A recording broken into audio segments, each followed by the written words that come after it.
Indonesia merupakan negara keempat terbanyak di dunia dengan jumlah data lebih dari 200 juta jiwa, yang dimana 30,83 jutanya merupakan jumlah data anak-anak yang dikutip dari Badan Pusat Statistik. Kita sebagai mahasiswa kesehatan menjadi agent of change untuk terciptanya kualitas kesehatan di Indonesia untuk generasi yang lebih cemerlang. Namun, di balik itu, masih terdapat masalah pada anak-anak yang patut diperhatikan. Dikarenakan, anak-anak merupakan tonggak emas menuju Indonesia yang lebih maju. Salah satu permasalahan utamanya berupa banyaknya kasus gizi yang kurang pada anak balita usia masuk sekolah, baik pada anak laki-laki maupun perempuan. Indonesia sendiri dikenal sebagai negara yang memiliki berbagai macam kekayaan, mulai dari sumber daya alam maupun sumber daya manusianya. Baik, selamat siang Ibu. Sebelumnya dengan Ibu siapa? Ibu Yuni. Ya. Untuk adiknya umur berapa Ibu? Umur 4 tahun. Begini Ibu, saya di sini akan menggali pengetahuan tentang stunting di masyarakat sekitar. Apakah Ibu sudah mengetahui tentang stunting itu sendiri? Belum tahu, soalnya biasanya tiap bulan cuma datang di posyandu gitu aja. Oh gitu. Jadi untuk pendalaman tentang stunting Ibu belum mengetahui nggih? Iya. Menurut Kementerian Kesehatan Indonesia mengatakan mencatat data 3 dari 10 anak mengalami gagal tumbuh kembang atau kerdil. Stunting merupakan masalah utama bagi sumber daya manusia yang ada di Indonesia. Stunting itu sendiri merupakan suatu keadaan di mana gangguan pertumbuhan pada anak, yaitu tumbuh badan anak jauh lebih rendah atau jauh lebih pendek dari standar usianya. Sebelumnya saya masih bersama Ibu Ermi, ahli gizi yang bekerja di Puskesmas Kedungwaru. Di sini saya akan bertanya tentang Bu Ermi.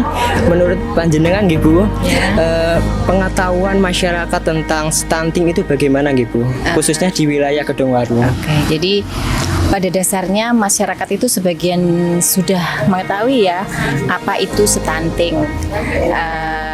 Jadi stunting itu kan tinggi badan yang tidak sesuai dengan usia. Meskipun ada sebagian yang tidak memahami juga gitu. Mungkin ya mereka kurang mau mencari informasi gitu.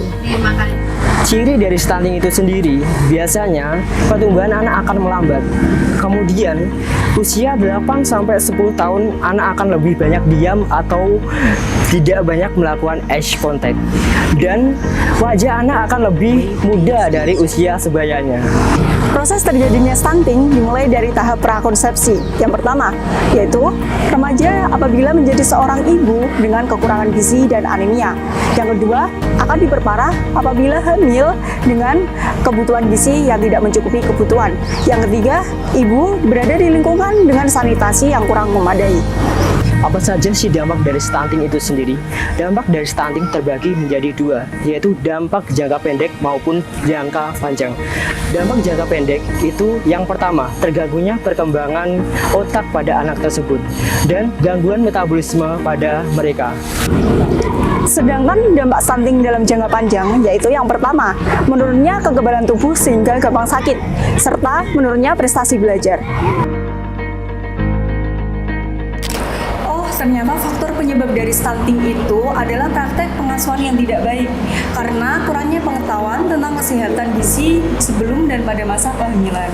Dan di sini dijelaskan bahwa kurangnya akses air bersih maupun sanitasinya, terbatasnya layanan kesehatan termasuk pembelajaran dini yang berkualitas. Sebelumnya kita sudah bersama dengan Ibu Indah sebagai analis KIA di Dinas Kesehatan Kabupaten Tulungagung. Betul, ya. Baik Bu, untuk kedepannya nanti kita akan melakukan penyuluhan kepada masyarakat luas untuk menambah pengetahuan dan wawasan tentang stunting. Jadi di sini kita mempunyai konsep ya Bu. Apakah Ibu ada saran atau masukan mungkin? Oke ya, saya setuju dengan tema saudara ya, bagus sekali. Desainnya bagus, gambarnya bagus sehingga masyarakat nanti mudah untuk memahaminya. Silakan lanjutkan rencana saudara untuk menyebarluaskan informasi ini sehingga angka kejadian stunting benar-benar dapat diturunkan. Penyuluhan di era modern ini bukan hanya melalui edukasi maupun penyebaran pamflet secara langsung, Tetapi penyebaran melalui media sosial sangatlah berpengaruh di era zaman sekarang. Melalui penyuluhan yang kita lakukan, diharapkan masyarakat mampu mengaplikasikan dalam kehidupan sehari-hari. Jika stunting itu penting, cukupi gizi, lengkapi imunisasi. Dan perbaiki sanitasi, cegah stunting untuk generasi yang lebih cemerlang.